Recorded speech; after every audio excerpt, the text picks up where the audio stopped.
Good morning from Northern Oregon. It's been almost a month since we left LA, took off on this road trip up the West Coast, and today in this video I just wanted to talk about the costs of this road trip and what our averages are and why what we're spending might be a little higher than some, a little lower than others, and give you all the rundown on the whole cost of this thing.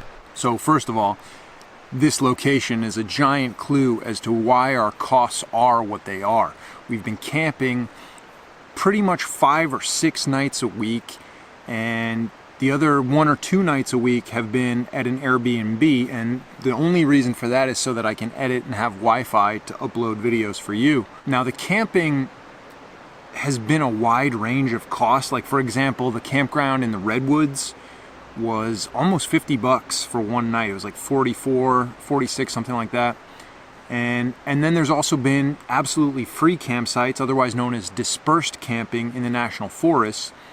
Those have been free. There's been a couple days where we haven't spent any money, and we call those 0 days, primarily because of the dispersed camping. Now, the drawback to this dispersed camping is there is no toilet water facilities. Now, typically we've camped next to streams and rivers so that I can filter water, so we do have water for drinking and cooking and stuff like that. So the drawback of the dispersed, although it's free, you got to dig a hole to go to the bathroom and then bury it appropriately, pack out your paper. That's pretty much the only drawback that I can think of. Usually the dispersed sites are nicer, they're a lot quieter, they're more remote, and so those are great when you can find them. The pay sites, like I said, have varied. Like this site right on the Clackamas River here in Northern Oregon was $22 last night. And we've seen sites as low as $8. And like I said, I think the highest we paid for a campsite was $46 in the Redwoods.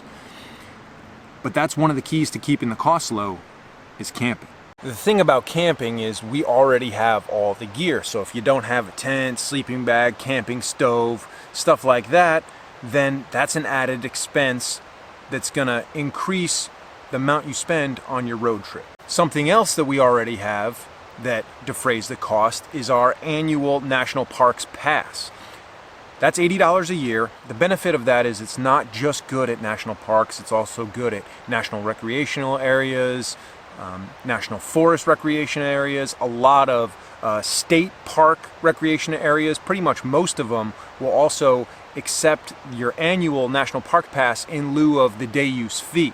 So if you don't have that, you're paying the day use fee for wherever you go. Something else I'll say about campsites is a lot of them you can reserve online, but they do charge a booking fee online, and it can increase the total cost by up to $8. So it's a much cheaper bet to just pull up and try to get a campsite. The problem is on the weekends, busy holidays, everything may be booked up. And even if you see all the sites are reserved online, most campgrounds do reserve a few spots for first come, first serve or walk up camping.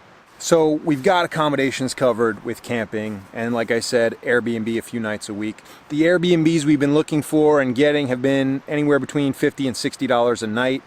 So not super expensive, but obviously more expensive than camping at a dispersed free site or a $20 a night site. So the biggest expenses on any road trip are going to be food and gas. Now, food, we've been doing a really good job of minimizing that by only eating at a restaurant maybe once a week. The rest of the time, we're buying in bulk at Costco or Trader Joe's cheap meals like ramen, beans, stuff that is already cooked and just needs to be heated up, or just add water, it's dehydrated, oatmeal, stuff like that.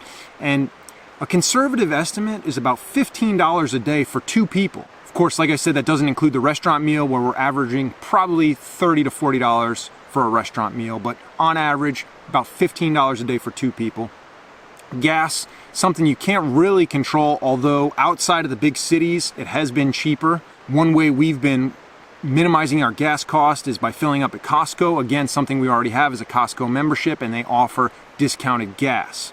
I'm sharing this information with you guys because I want you to know that it is attainable for you, and maybe you can't do it indefinitely or for a month, but you can definitely do it for 10 days or a long weekend or a few weeks, whatever the case may be. It's affordable, it's attainable. You can get out there and find your own adventure. So taking all these factors into consideration, we've been averaging $60 a day for this road trip. Now, like I said, a lot of different factors will increase or decrease that. I think the number one thing that would decrease that is the Airbnb. If you can cut out the Airbnb and find more dispersed camping, you could drive that cost down to probably $30 or $40 a day. Obviously, the more people on the road trip with you, the more defraying of the cost per person, because you can split the gas cost, you can split the cost of gear that you don't have, tents, etc. So that is the cost of a Great American Road Trip. Tent life in a car, no van, no RV. Obviously, if you want to do the RV style, it's going to increase your cost. If you don't have the annual pass, it's going to increase your cost. So things to consider if you're considering going on the Great American Road Trip. If you have any other questions or want more information or more videos on certain subjects, let me know in the comments down below. Should be in Northern Oregon for a few more days, then headed to Washington, and then ultimately Canada. Stay tuned, plenty more coming. Get out there, find your adventure, and be infamous.